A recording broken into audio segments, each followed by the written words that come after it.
kay Gordon, marami siyang tanong at sasagutin natin. But I would like to say something.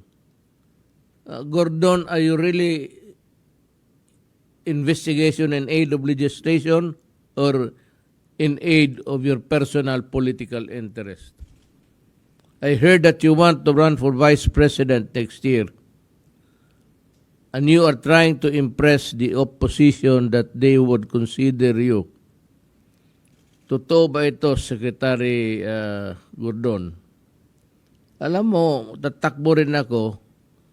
Kung mag-usap lang tayo, pwede namang ikaw ang maging vice president kung karapat-dapat ka. So, I would know if you talk to me about your political plans, lalo ng vice presidency. Ako naman nag-announce na. Kung interesado ka, magipag-usap ka. At tingnan natin kung karapat-dapat ka ba. But ganito kasi ang problema ko kay Gordon. But having a senator at the helm, especially like you, even if the Supreme Court ruled that it is not against the Constitution if you hold the position of Red Cross, I think is unethical. And we have revealed why. Alam mo kasi, if the Red Cross is also a government agency, tapos member ka ng Congress, tumatakbo ka rin at nanalo ka, and you're holding the Red Cross, you are the top honcho there, and being a senator, and at the same time, medyo malabo ata yung ginagawa mo. So, pag nagkamali ako,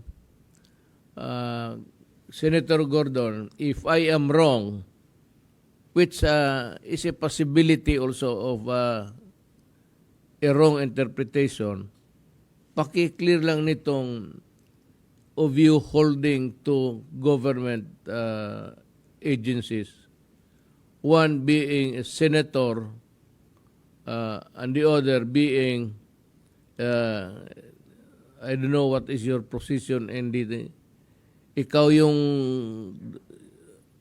chairman sa Red Cross for a long time. You know, let me just also add something. As far as I can remember, even before I entered politics, Gordon, hinawakan mo na yung Red Cross and you control the agency like the way you control everything.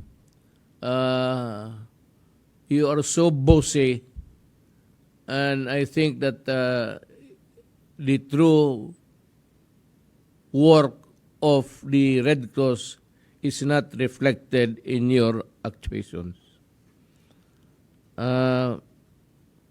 Ito pang isa, Red Cross is to be a non-profit organization.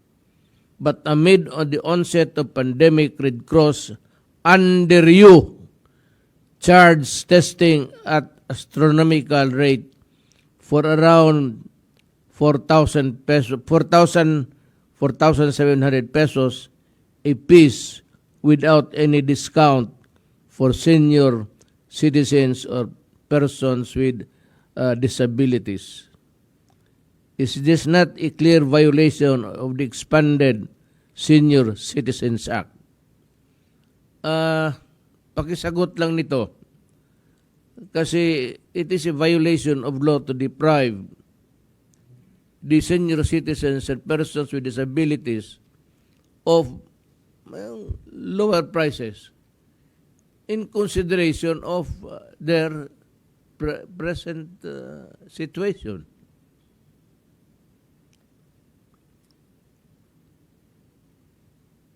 And ito pang isa ang ayaw ko sa iyo. At the time when we were busy testing everybody at humingi kami ng tulong sa inyo, Red Cross. Red Cross is supposed to be a humanitarian organization.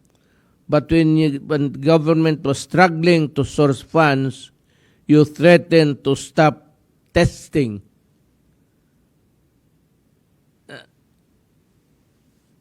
I'd like to ask the Filipino people, napansin ba nito ninyo noon? Nagalit siya at sabi niya kung hindi magbayad ang gobyerno, he threatened that he will stop the testing. Alam mo, I really do not know, but I cannot see the rationale of your statement na you threaten government with something which ought to be done by you, irrespective of whether or not may pera ba o wala. Because in this kind of situations or transactions with government, foremost is really the fact that everybody wants to help. And now you are even having plans of selling vaccines and said charging 3,500 pesos per shot is just fair. Moderna vaccines cost $51 or roughly about 2,500 pesos. What is the extra 1,000 for? And for whom? Yung Moderna na gagamitin mo is 2,500 pesos. Pero sabi mo, you will be charging 3,500. So there is an extra of 1,000. Anong gamitin mo nito in the light of the pandemic in situation in the Philippines? Is this a fair move of yours during the time of when the Philippines is suffering from, just like other nations, the effects of pandemic? Is the Red Cross saving money so that it would eventually pass a resolution to set aside a big amount to fund your elections plans, just like the funds you used in the 2010 and 2013 campaign? Alam mo, ginagamit mo itong Red Cross. And I dare say na ginamit mo talaga ito para sa elections. Ito yung milking cow mo sa totoo lang. You have been there for quite a time. Is it not fair to say now that bumitaw ka na and give others a chance at para mahinto na yung ginagawa mong kalokohan? Remember the plunder complaint filed against you by fellow senator in 2017? You allegedly allocated 193 million pesos for bark barrel to Red Cross and used the same for your campaign. Ni ikaw mismo karami mong ginawa na sindikato, things that you should not do as a public official. Yung 193 million pesos na pork barrel na ginamit mo, hindi mo nga masabi sa amin kung saan nalagay yun, totoo ba o hindi. How about the disallowances and charges in the SBMC's books of accounts when you were sitting as chairman? Is this amount of 140 million pesos? Is this the reason why you lobbied for certain individuals to be appointed to the SBMA so that you can protect your own interest? And when you said, hindi ako pumirma doon dahil kako dapat ayusin yan. So wala akong problema dyan. When you're referring to the MOA between the PhilHealth and the Philippine Red Cross, then somebody from the Senate should cite you for contempt. You have a copy of the MOMA and it is there clearly. It bears your signature. You were lying to the truth before the public.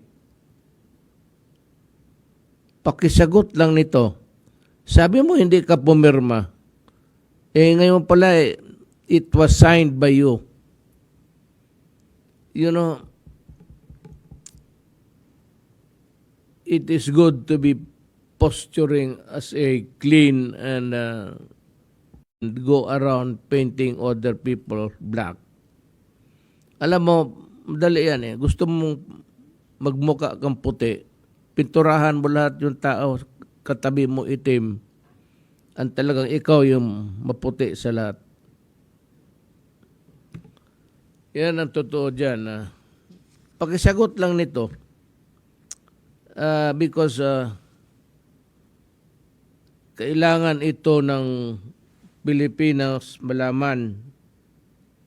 Nag-iimbestiga ka na wala namang batayan at yung kagaya nitong I'd like to address myself to everybody, to the senators especially.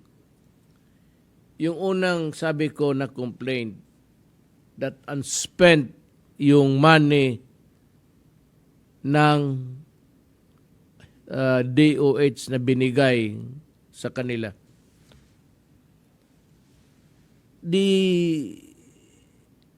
DOH is planning so many things to fight the COVID. At bakit mo naman pakialaman na ito may pera dito, bakit hindi pa ito nagastos? Why are you trying to run the Department of Health with your investigation? Kayo na ang gustong magpatakbo kasi nagtatanong na kayo kung bakit ito hindi pa nagastos. You know, it is the prerogative of the DOH to plan how to spend the money in pursuance to their public programs. Yan ang gusto ng malaman ko rin at pati yung mga tao. Why? Why do you want to run government or departments na gusto ninyo if there is an unspent na hindi pa nagastos na pera? May mga programa ang DOH. Ngayon tatanong kayo yung pera. Well, you know, eventually this money will be spent, gastusin ito para sa mga programa ng Department of Health. So do not, kayong mga lahat, Senate, do not investigate programs which are ongoing. You will derail it, you will delay it by your incessant penchant for investigating government offices. Gusto ninyo lahat pakialaman na lang. Alam mo, you do not run this government alone by questioning the unspent amount. Kung hindi naman po na-dispal ko, bakit ka nagtatanong? If the money is there, it is unspent, nobody is stealing it, it is there, and the department has so many programs. Hindi lang ang department, takot ako, baka hindi lang Department of Health ang pakialaman ninyo. Department, DILG, Department of Health, and the continuing ano ninyo, pinapakialaman ninyo si Secretary Galvez. You're trying to muddle up everything by questioning every time how or why he spent the money. The guy is simply trying to even explain to you in every opportunity, whether it be is a program of government or whether it is really a forum of sponsored by government such as this. This is part of a cabinet meeting. Hindi lang tinatawag yung ibang membro ng kabinete simply because it is not a thing that would concern them. Pero itong mga, when we talk about COVID, it has to be the DOH and Secretary Galvez. And if you keep on hammering all of these things that they are doing, and the money that were spent and the money that were not, why don't you just wait until they have completed the project or until the project is terminated?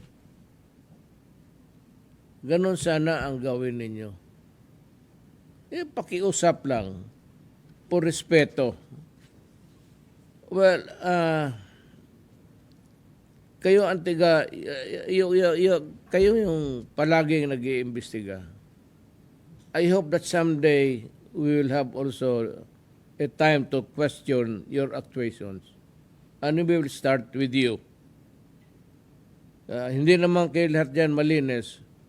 But you are the one making a noise that is just really a noise for no purpose at all but to create a noise.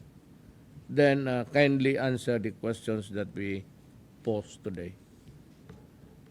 With that, we would magpapasalamat kami sa iyo kung masagot mo yan.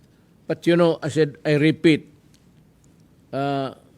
for the longest time, you are the one holding the reins of the Red Cross. Marami nang nagtatanong, and everybody would always be surprised because you have the ready answer and you are controlling even the money of the Red Cross. At ang pinakamabaho ang nakita ko sa iyo is when you threaten to stop testing. Anak ka ng ikaw, di mo maintindihan. Ulitin ko. Yung ginawa mo, you threaten government that you will stop. You stop testing people so that they will die just because you are not paid. And the money that you have accumulated all these years would run into billions. At ang gusto kong makita yung audit talaga ng totoo ng Red Cross. And maybe I will demand, the Executive Department will demand that we be furnished a copies of your audit taken by COA, and COA to give us the copy so that we can review also what you have audited at tingnan ba namin kung tama o hindi. Mas mabuti na yung ganon. Let us be open to everybody. You open your books and I open mine, and you can read all what is entered there, and I also examine what you have done so that it will be a fair scheme for everybody. Yan lang ang gusto ko tanongin. Kasi ito si Gordon nagmamalinis Akara mo walang ginawang plenty. We will start also with your record as a public official. Plenty. Yang Red Cross na yan,